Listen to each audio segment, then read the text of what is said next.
Hey everyone, welcome back to my channel সপ্তাহ শেষে। যারা আমার ভিডিও নিয়মিত দেখো তারা তো জানো, আর যারা জানো না তাদের জন্য বলি আমি সুপ্রিয়া এবং আমার একটি 2 বছরের বেবি আছে যার নাম হলো মাহি। ফ্রিজটা অনেকদিন ধরে নোংরা হয়ে পড়েছিল, আজকে ক্লিন করলাম। সাথে রান্না বান্না, মাহির দেখাশোনা, ঘরের আরও আদার্স কাজ সামলে আমার ডেলি রুটিনের কিছু ছোট ছোট ক্লিপ ভিডিও আকারে তোমাদের সাথে শেয়ার করি। তাহলে চলো আজকের ব্লগটা স্টার্ট করি। আজ সকাল সকাল ঘুম থেকে উঠে প্রথমেই চলে গেছিলাম ব্রাশ করতে করতে ছাদে। এই সকালের নিশ্চুপ অ্যাটমসফিয়ারটা আমার কিন্তু দারুণ লাগে, যেন প্রাণ খুলে নিঃশ্বাস নেওয়া যায়। আমি ওঠার সাথে সাথে আজকে মাহিও উঠে পড়েছে, আর শুভ এখনও ঘুমাচ্ছে, তাই ওকে নিয়েই আজকে ছাদে আসলাম। আমি মাহির পাশ থেকে উঠে গেলেই এখন ও উঠে পড়ে ঘুম থেকে। যখন ও আর একটু ছোট ছিল তখন আমার ব্যবহার করা কোনো কাপড় বা ওনার মুখের সামনে রেখে আমি উঠে যেতাম, আর মাহিও বেশ ওর মা পাশে আছে ভেবে ঘুমিয়ে থাকতো। রুমে এসে মাহিকে ফ্রেশ করিয়ে দিয়ে ওকে কিছু বাদাম দিয়েছিলাম। আমি এই অভ্যেসটা ওর জন্য তৈরি করেছি, কারণ সকালে উঠে বাদাম খাওয়া স্বাস্থ্যের জন্য এবং ব্রেনের জন্য কিন্তু খুবই ভালো, সেটা বাচ্চা হোক বা বড়। আর আমার রোজ সকালটা শুরু হয় 1 গ্লাস উষ্ণ জল, গরম জল, তার সাথে চিয়া সিডস মিশিয়ে। সেই কারণে আমি ফ্রিজে আগের দিন 2 চামচ চিয়া সিডস ভিজিয়ে রেখে দিই। আর ওর আজকে সকালে ব্রেকফাস্টে ছিল সুজি। জানো তো, অনেক দিন ধরেই ভাবছি যে তোমাদের কাছে একটা সাজেশান নেব। আমার কথাটা শুনে তোমাদের কিন্তু বলতে হবে যে ডিসিশানটা ভুল নাকি ঠিক। তাহলে প্রথম থেকেই বলি, বলো। এখন থেকে প্রায় 3 বছর আগে আমার ওয়েট ছিল 53 থেকে 55 কেজির মধ্যে। মানে ওঠানামা করতো, বাট 55-এর ওপরে যেত না কখনো। মাহির বয়স এখন 2 বছর হতে যায়, এই নভেম্বরে কমপ্লিট হয়েও যাবে। আমি আরও 9-10 মাস আগের কথা বলি, মানে মাহি হওয়ার 9-10 মাস আগের কথা বলছি।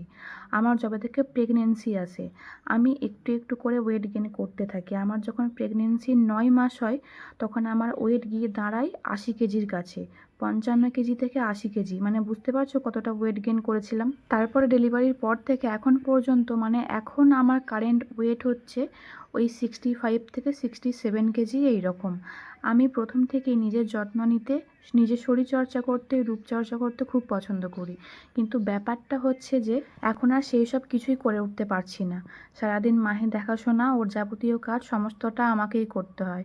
তারপরে নিজের সংসারের কাজ, আর তার সাথে আছে এই ইউটিউবের কাজ। সব মিলিয়ে বড্ড অগোছালো হয়ে গেছে আমার ডেলি লাইফটা। খালি ভাবি যে এই কাল থেকে হয়তো পারফেক্টলি সব কিছু করার চেষ্টা করব, বাট আর হয়ে ওঠে না। আমার কনফিডেন্ট লেভেলটাও আগের থেকে অনেকটা ডাউন হয়ে গেছে।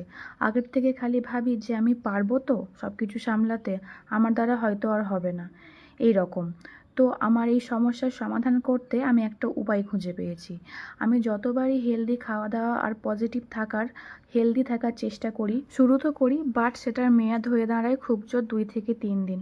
আমি আর কন্টিনিউ করতে পারি না। তো উপায়টা হলো, আমি ভেবেছি, সাপোজ বলছি যে কাল থেকে ধরো 30 দিন মানে 1 মাস আমি একটা রুটিন মেনে চলবো। তার মধ্যে থাকবে সকালে রোজ একই টাইমে ঘুম থেকে ওঠা, হেলদি খাওয়া দাওয়া করা, জাঙ্ক ফুড সব কিছু না খাওয়া, এক্সারসাইজ করা, নিজের স্কিন কেয়ার করা, আর তার মধ্যে মাহি আর সংসার তো আছেই।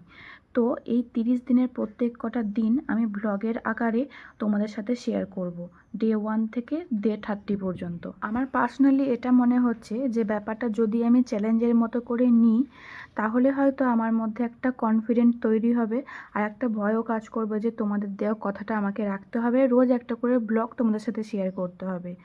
এবার তোমরা বলবে যে এই মুহূর্তে এই চ্যালেঞ্জটা নিয়ে আমার উচিত হচ্ছে কি না। যেহেতু মাহি অনেকটাই ছোট, আমি কি পারবো? তোমাদের মধ্যে কেউ একজনও যদি আমাকে কনফিডেন্ট দিয়ে কমেন্ট বক্সে আমাকে বলো যে এই চ্যালেঞ্জটা তুমি অ্যাকসেপ্ট করো আর তারপর চেষ্টা করো, তাহলে আমি অবশ্যই কিন্তু চেষ্টা করব। বা যারা এরকম ছোট বাচ্চা নিয়ে নিজের সংসার নিয়ে নিজেকে সবটা সামলাতে হয় প্লাস একটা কাজ করো, তাদের মধ্যে কেউ যদি আমার ভিডিওটা দেখে থাকো তাহলে তোমরা কিন্তু আমাকে অবশ্যই সাজেশান দিও যে তোমরা কি করে সবটা ম্যানেজ করো, আর সেটা কিভাবে করো সেটাও আমাকে কিন্তু বলো কমেন্টে। তোমরা পুরো ভিডিওটা জুড়ে আমার ভয়েসের সাথে সাথে হয়তো পাখির কিচিরমিচির আওয়াজও শুনতে পেয়েছো, কারণ আমি যখন ভয়েসটা রেকর্ড করছিলাম তখন পাখিগুলো খুব ডাকছিল। এটা একটুখানি অ্যাভয়েড করো। আর তোমাদের কি মতামত সেটা কিন্তু আমাকে অবশ্যই কমেন্টে জানিও। তোমাদের কমেন্টের আশাতে থাকলাম। তাহলে চলো আজকের ভিডিও এখানেই শেষ করছি। সবাই ভালো থাকবে, সুস্থ থাকবে, সাবধানে থাকবে। টাটা।